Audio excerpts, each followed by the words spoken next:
இன்னைக்கு ரொம்ப டேஸ்டியான ஒரு டெசர்ட் ரெசிபி பண்ண போகிறேன்.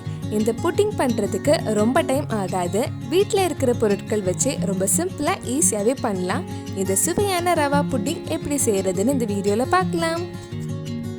ஃபர்ஸ்ட் சுகர் கேரமலைஸ் பண்ணுறதுக்கு ஒரு சின்ன பேனில் 1/4 கப் சுகர் எடுத்திருக்கேன். இதில் 2 டீஸ்பூன் கிட்ட தண்ணி கொஞ்சமாக ஆட் பண்ணியிருக்கேன். சுகர் கேரமலைஸ் ஆகிற வரைக்கும் கொஞ்சம் நேரம் வெயிட் பண்ணலாம். சுகர் நல்லா கேரமலைஸ் ஆகி நல்ல கோல்டன் கலர் வந்ததும் ஆஃப் பண்ணிடலாம். சுகர் கருகிடாமல் பார்த்துக்கோங்க. உங்களுக்கு இன்னும் நிறைய கேரமல் வேணும்னா 1/4 கப்புக்கு பதிலாக 1/2 கப் சுகர் எடுத்துக்கோங்க. ரவா புட்டிங் இந்த கேரமல் கூட சாப்பிட்டாதான் ரொம்ப டேஸ்டாக இருக்கும். இந்த மாதிரி நல்ல கோல்டன் கலர் வந்ததும் நம்ம எந்த பாத்திரத்தில் புட்டிங் செய்கிறோமோ அதில் சூடாக இருக்கும்போது இந்த கேரமலை ஊற்றலாம். கொஞ்சம் ஆறிடுச்சுன்னா இது கெட்டி ஆகிடும். எல்லா சைட்லேயும் இந்த மாதிரி ஸ்ப்ரெட் பண்ணிக்கோங்க. இந்த புட்டிங் பண்ணுறதுக்கு முட்டைக்கு பதிலாக கஸ்டர்ட் பவுடர் யூஸ் பண்ணியிருக்கேன். ஒரு சின்ன பவுலில் 2 டேபிள் ஸ்பூன் கஸ்டர்ட் பவுடர் எடுத்துக்கோங்க.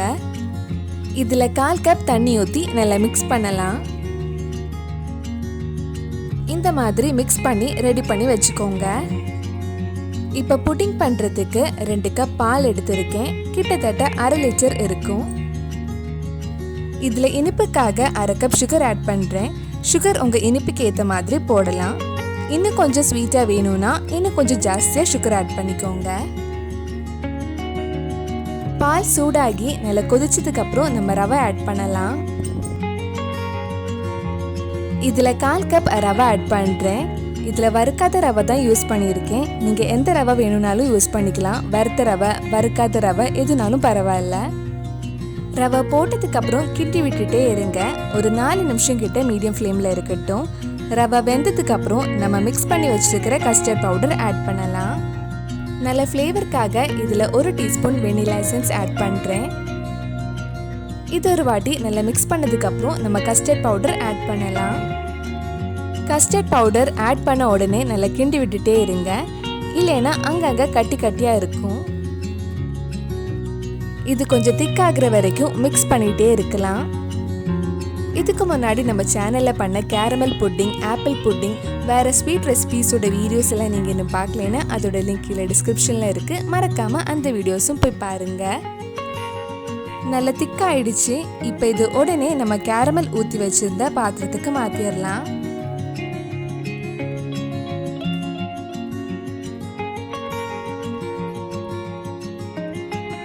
இது ஒரு 30 நிமிஷம் கிட்ட வேக வைக்கணும். வேக வைக்கிறதுக்கு ஒரு கடாயில் தண்ணி சூடு பண்ண வச்சுருக்கேன். நடுவில் ஒரு ஸ்டாண்டும் இருக்குது. அதுக்கு மேலே நம்ம புட்டிங் வச்சதுக்கப்புறம் மூடி வச்சு வேக வைக்கலாம். இது எடுத்ததுக்கப்புறம் நல்லா ஆற வச்சுருங்க. ஆறினதுக்கப்புறம் ஃப்ரிட்ஜில் ஒரு 4 மணி நேரம் வைக்கலாம். இப்போ ஃப்ரிட்ஜில் இருந்து எடுத்தாச்சு. சைடெல்லாம் லைட்டாக கத்தி வச்சு கட் பண்ணதுக்கப்புறம் ஒரு பிளேட்டுக்கு மாற்றிடலாம். பிளேட் மேலே வச்சதுக்கப்புறம் மெதுவாக திருப்புங்க. நம்ம டேஸ்டியான ரவா புட்டிங் ரெடி ஆயிடுச்சு. பார்க்கவே ரொம்ப சூப்பராக இருக்கு. இது பண்ணுறதுக்கு ரொம்ப டைம் ஆகாது. ரொம்ப சிம்பிளாக ஈஸியாகவே பண்ணலாம். இனி நம்ம சுவையான புட்டிங்கை கட் பண்ணி சர்வ் பண்ண வேண்டியது தான். புட்டிங் நல்லா சாஃப்டாக டேஸ்டியாக இருந்துச்சு. வாயில் வச்சதுமே அப்படியே கரைஞ்சிடுச்சு. கண்டிப்பாக நீங்களும் இந்த சுவையான புட்டிங்கை உங்கள் வீட்டில் செஞ்சு பாருங்கள். பிடிச்சிருந்தா இந்த வீடியோவை லைக் பண்ணுங்கள். உங்கள் ஃப்ரெண்ட்ஸ் அண்ட் ஃபேமிலிக்கு ஷேர் பண்ணுங்கள்.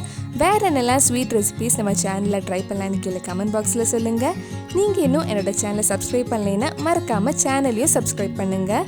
கூடவே அந்த பெல் ஐக்கனையும் ப்ரெஸ் பண்ணால் நான் போடுற வீடியோஸ் எல்லாம் உடனே உங்கள் ஃபோனுக்கு நோட்டிஃபிகேஷனாக வரும்.